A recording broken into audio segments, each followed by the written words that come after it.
So while we may still be at the end of summer, fall is just around the corner and lots of the fall produce is coming about. So one of the things that I love to make in the fall is soups. Today we're going to be making 3 fall soups that you can make in big batches and then freeze. We're going to do a tomato roasted pepper soup. We're going to do a potato and leek soup, and then we're going to do an apple and butternut squash soup. So if you're ready, let's get started.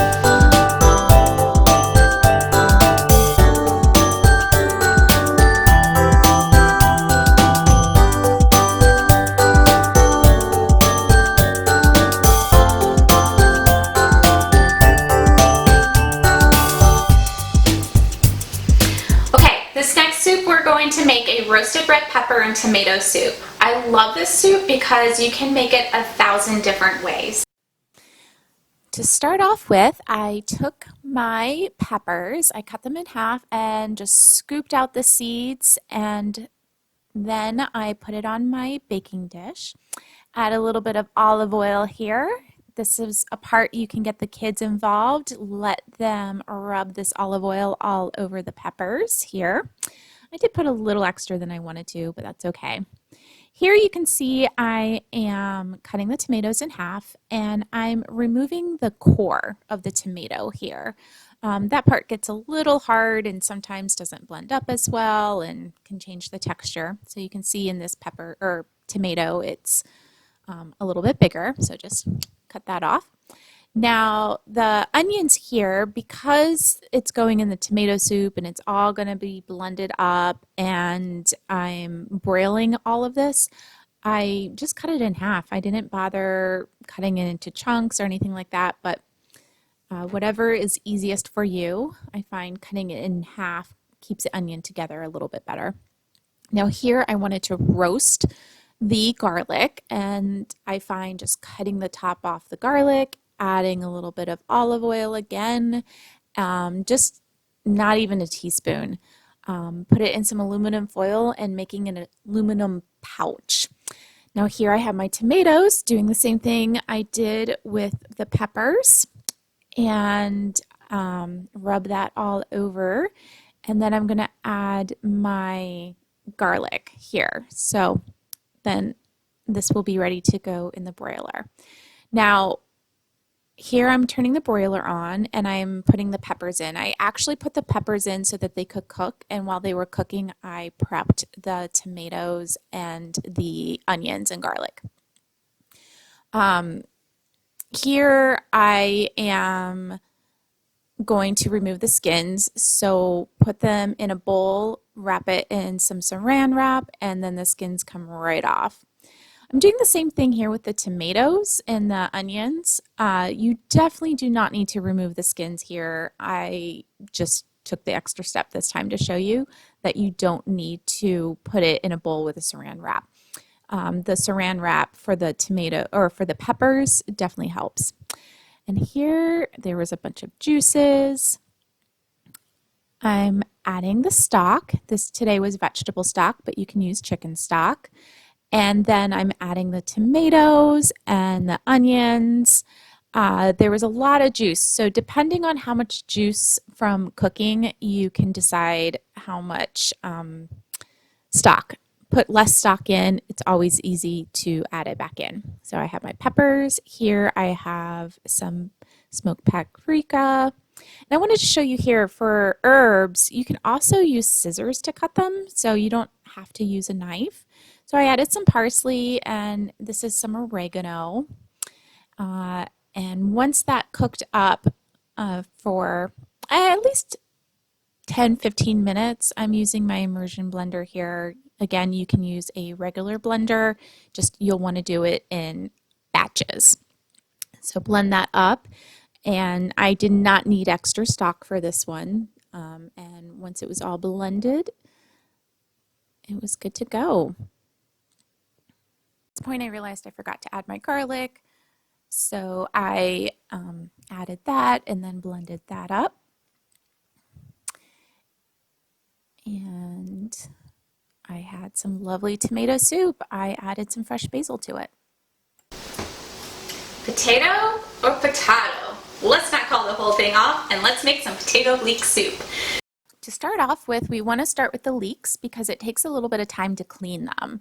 So you want to cut off the roots and the green part. You can save that or throw it out. Then I cut it in half and start to slice it. Once it's all sliced, I'm going to put it in a bowl of nice cold water. Let the kids do this part because you're going to swish it all around. And what this does is it helps dislodge any of the dirt that can be in the in-between layers. So let them swish it, and then I just let that sit while I prep and cut the rest of the vegetables. So today I started off with some celery, diced that up. I wanted to cut my potatoes. Now the potatoes, I left the skins on. I like the extra nutrition that leaves. It does change the texture a little bit, so if you want to get used to it, maybe you peel a couple and leave a couple on. It's up to you. Garlic, because why not? Parsley, here I wanted to show you that I am chopping it instead of cutting it. And now I'm adding butter to this. It's not a lot of butter. So for the entire pot, it was just a tablespoon. I add the leeks to this, and you want to let the leeks cook about 5-10 minutes so that they soften up. If you're adding celery, add that in so that softens up as well. Once another 5 minutes or so, I added in the garlic, and the house is smelling delicious. Another 5 minutes or so, I added the potatoes, and you let that add the stock too. I used a vegetable stock, but you can also use chicken stock. And then you're going to let that cook until everything softens up. Here's some seasonings. I did parsley and pepper with a bit of salt, but adding some rosemary or thyme are some other herbs that you can definitely add to this soup. If you want to, you can also add some cayenne pepper. Up to you to how you want it seasoned. So stir it up, bring it to a boil, then let it simmer until everything's soft. Now here I'm using a potato masher, and you can use this instead of blending it. The soup will be chunkier, as you can see about here, or you can keep blending it with an immersion blender. It's up to you. You can also use a blender. But I wanted to show you that sometimes as you're blending it, it may be a little too thick, and so you can add some more stock to it to get to the consistency that you would like. Got it to the consistency. I topped it with some yogurt and some chives, and voila. All right, butternut squash soup is one of my most favorite soups in the fall. Like the others, it also freezes amazingly. So honestly, whenever I make butternut squash soup, I make it a little different depending how hot is it outside, what ingredients do I have around the house. This time I took the butternut squash, always clean the outside of it, as you would do with watermelon or any other kind of squashes, and then I put it in the microwave for 2 minutes. When I took it out of the microwave, I then cut it in half, and then I took a peeler and I peeled the skin off.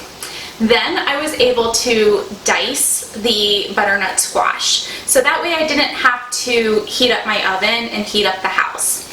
Other times though, I'll link up below, link up above, or link below a video that we showed how to cut the squash in half and to roast it.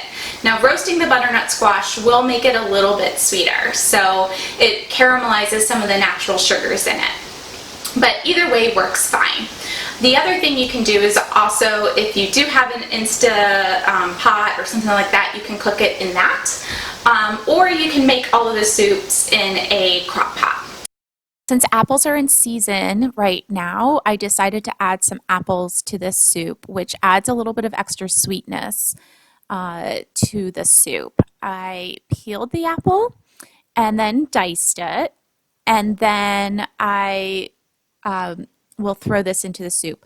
I actually would probably have added more apple to this soup because I ended up having a lot of extra butternut squash. So you can play around with it. Here I am dicing the onions, and I just chopped them kind of large. And I do want to saute them at first so that they can soften up. So here I did dice them instead of just keeping them in halves. So I let that cook up until they're nice and soft. Once that's soft, I add all of the butternut squash. Again, I kind of had a lot here. And then some apples. So I would have added more apples. And then add about half the stock. So you're adding enough to kind of let everything soften up and steam. And then at the end, you'll add more stock. I did vegetable stock again, but you can do chicken. And you can see here how everything's softened up. And I'm just stirring it all around. I'm adding some more stock. And you'll just keep adding the stock until it gets to the consistency that you want. So here you can see I blended this. Again, you can do this in a blender or food processor.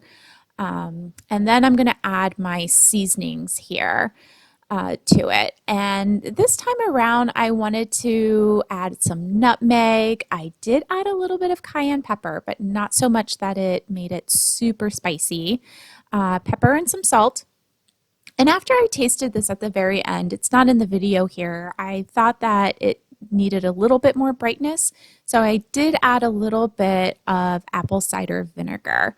And that was a way of brightening it up without adding more salt. Now I did want to make some croutons to go with this, and I did a sage croutons with some Parmesan cheese. Croutons, not coupons. Anyways, just diced up the bread and added a little bit of olive oil and sage, baked it, and then topped it with some Parmesan cheese. And here's my delicious soup.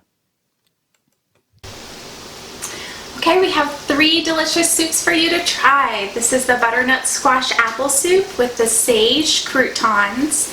I have some tomato roasted bell pepper soup. I topped it with a little bit of basil, and then some potato leek soup. Now, I love to eat this potato leek soup with some roasted chicken, and the tomato roasted bell pepper soup I love with a grilled cheese sandwich, and then the butternut squash soup I love with like a nice green crisp salad. But comment below of what you think that this would pair well with.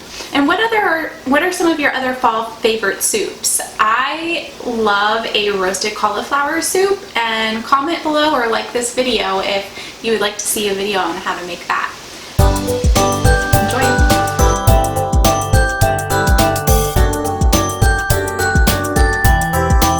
Squash is one of my favorite soups in the fall. Is it summer or is it fall?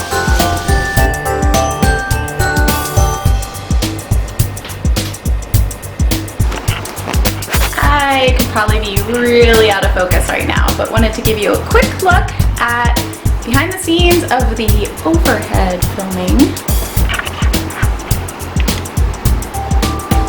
Yep, construction light, phone, on a selfie stick, what's in the shot, other stuff prepping. Hello! Welcome back! So, we're redoing it.